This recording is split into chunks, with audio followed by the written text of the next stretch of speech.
I guess in thinking in terms about what women's empowerment means, I think most often of the area where I have the most impact or potential impact, and that's in the classroom.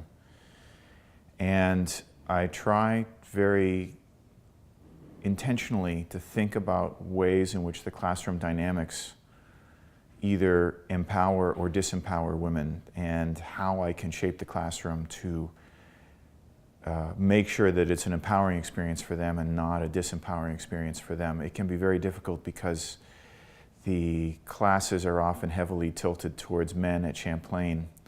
They're often 75, 25%, depending on which class you get. I've had even fewer classes than that. And when they're in such a small minority, it's a real challenge.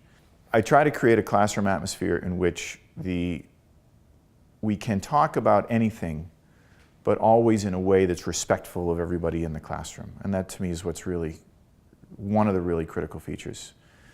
The other critical feature is to make sure that women's voices are heard both in the classroom and in the material that we're talking about in the class, so that when we're addressing a particular issue, there's not always a direct woman's voice in every single issue that is immediately clear and apparent, but trying to find ways to pick issues that make clear that women's voices can be heard.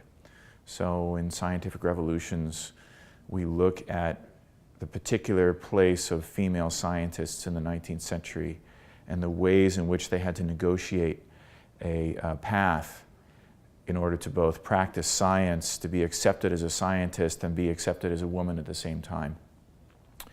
When I teach human rights and responsibilities, which is a third-year course, we do a lot with issues that are both directly relevant to women, but are also ones in which men clearly have a stake in and should have a say in.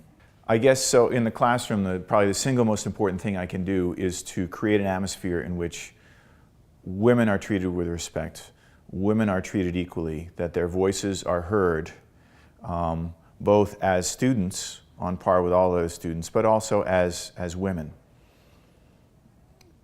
That is the area where I think in my particular position, I can have the most impact. Great. Thank you. Very good. Appreciate it. Sure.